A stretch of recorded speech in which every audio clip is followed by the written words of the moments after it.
Never move into an old abandoned house alone at night. You might hear breathing right next to your bed, footsteps that have no source and whispers calling your name. Even when no one is there, every shadow could be watching you, learning your movements, and if you ignore it, it could follow you home and you might never be the same again. This is our story for today, real and tragic and heavy as hell. In the winter of 1983, I moved into an old house far outside a small town in southern Germany. I wanted silence. I wanted to disappear for a while. The house was cheap, but I did not ask questions. The road to the house was narrow, surrounded by dead trees that leaned toward each other like they were whispering secrets. The closer I got, the quieter. Everything became no birds, no wind, no distant cars, just silence. The house stood alone at the end of the dirt path. Paint-peeling windows dark like empty eyes watching me arrive. Inside, the air smelled old, like dust and wet wood. The floor creaked under every step as if the house needed to announce what I was at all times. The first night felt normal. Cold walls, quiet wind, nothing unusual. I slept deeply and woke up feeling almost embarrassed that I expected something strange. On the second night, I heard a soft knock somewhere inside the house. Not on the front door, not on a window. It sounded like it came from inside the walls. 3 slow taps, then nothing. I searched every room. There was no one there. On the third night, I woke up at exactly 3:17 in the morning because I heard breathing right next to my bed. Slow, steady breathing like someone trying not to be noticed. I lived alone. I turned on the lamp and the room was empty, but the air felt heavy, like someone had just been standing there watching me. I checked every door, every window. Everything was locked. The locks were old, but solid. There was no sign of forced entry. The next day, I walked into town to buy groceries. The cashier looked at me for a long moment before asking if I was staying at the old Rommel house. I asked how she knew. She said no one moves there unless they're running from something. I laughed, but she did not. That night, the footsteps started, slow steps above me, back and forth every single night. The house had only 1 floor. There was no upstairs, no second level, no hidden staircase. I searched the attic space. It was too small for anyone to stand inside, just dust, insulation, and old spider webs. Still, the steps continued, always stopping directly above my bed. On the 7th night, I heard something different, a whisper right behind my ear. It's safe. I am back. I froze. I could not move. I could not breathe. My chest felt pinned down by invisible weight. The whisper sounded like my own voice, exactly like my own voice. When I finally forced myself to sit up, the room was empty, but the corner near the wardrobe looked darker than the rest of the shadows. The next morning, I found scratch marks on the wall near my bed, long, deep lines, like someone dragged their fingers down the paint. The plaster was chipped and fresh dust covered the floor. I do not remember doing that. I started writing everything down because I was afraid I would forget. Small details. Time, sounds, temperature, even how the air felt on my skin. Each night, the breathing got closer. Each night, the footsteps stopped right above where I slept and remained there for hours without moving. Sometimes I felt the mattress dip slightly, like someone carefully lowering their weight beside me. Then one night I woke up and saw a dark shape standing in the corner of my room. It was tall, too tall. Its head almost touching the ceiling, its arms long, hanging unnaturally low. I could not see a face, but I knew it was looking at me. I felt its attention like cold water poured over my body. I closed my eyes and pretended to sleep. I slowed my breathing, hoping it would believe I was unaware. After what felt like hours, the pressure in the room lifted. When I opened my eyes again, it was gone. The next morning, I moved the wardrobe away from the wall because something felt wrong. A deep instinct telling me something was hidden. Behind it, carved into the wall, were words. I have been waiting. The letters were uneven, cut deep into the plaster, and beneath those words, there was something else faint, almost invisible, scratched over and over again. Welcome, bike. I did not sleep after finding the words on the wall. I sat on the floor with my back against the bed, staring at the carving until sunrise, trying to convince myself there was a logical explanation. Maybe I carved it during the night. Maybe I was sleepwalking. Maybe stress was breaking my mind. But deep down I knew.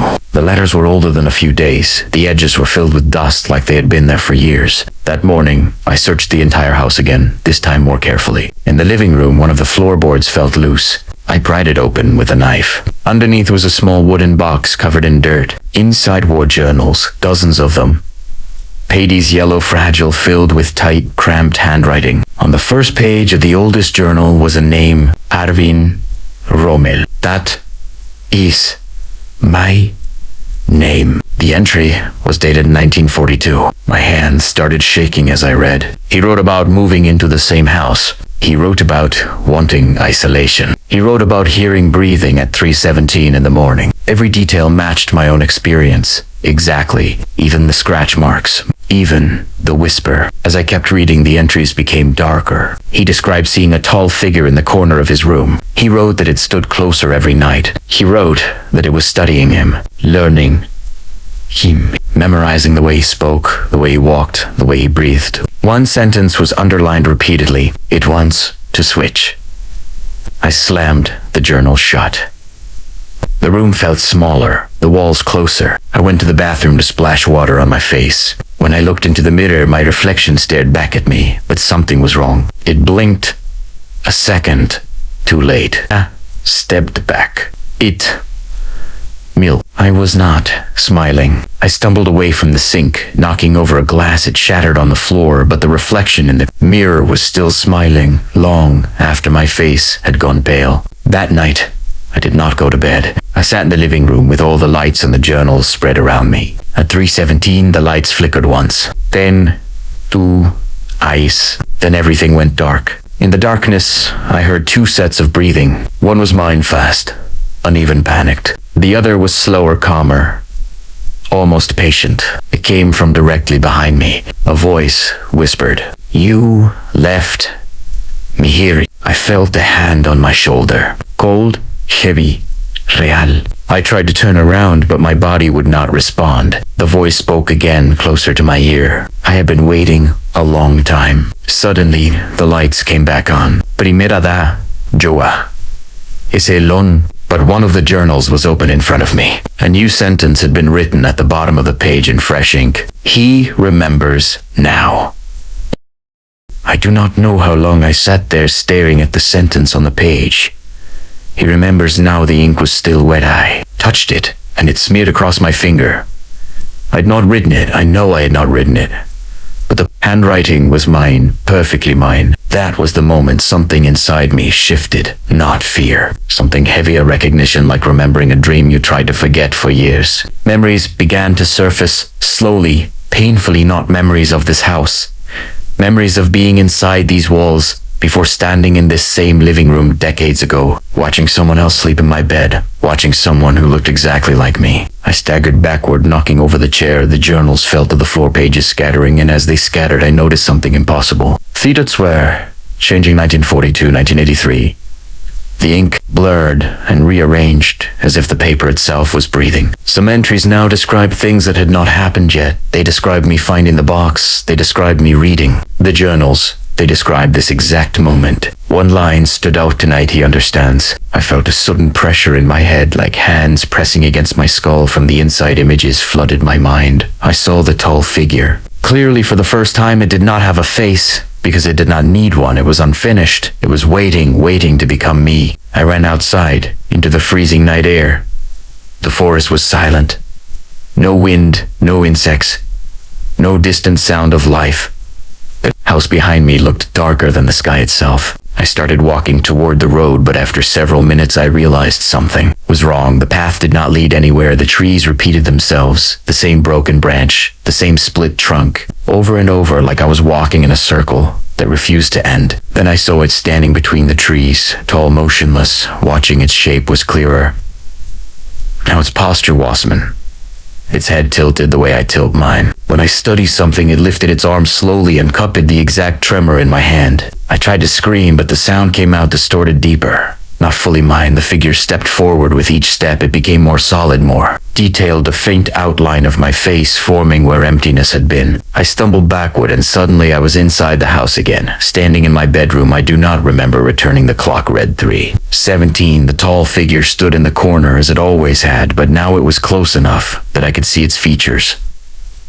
Its eyes opened. They were my eyes, but older, tired, ancient. The mattress dipped behind me. I felt someone sit down. A voice. identical to mine, whispered from the darkness.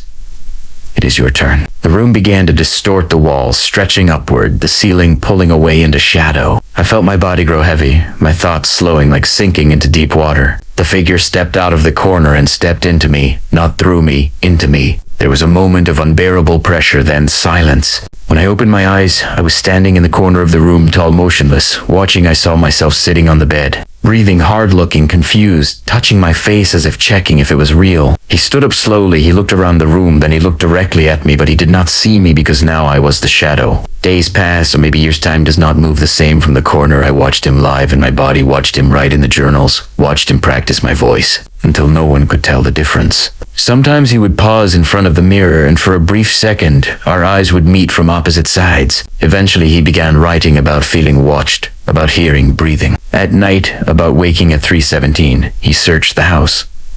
Just like I did, he found the loose floorboard. Just like I did, and beneath it, there was a wooden box waiting inside were journals with his name written on the first page. And when he reached the last entry, the sentence waiting for him, read he remembers. Now I understand everything. This house does not trap strangers. It traps versions. It does not haunt people. It replaces them one life at a time, one body at a time. And now I stand in the corner every night, tall, silent, patient, waiting for the moment he understands. Waiting for the moment we trade again. If you enjoyed this story, make sure to like and subscribe and tell me in the comments what you would have done in this situation. Your support keeps this channel alive, and more terrifying stories are coming soon.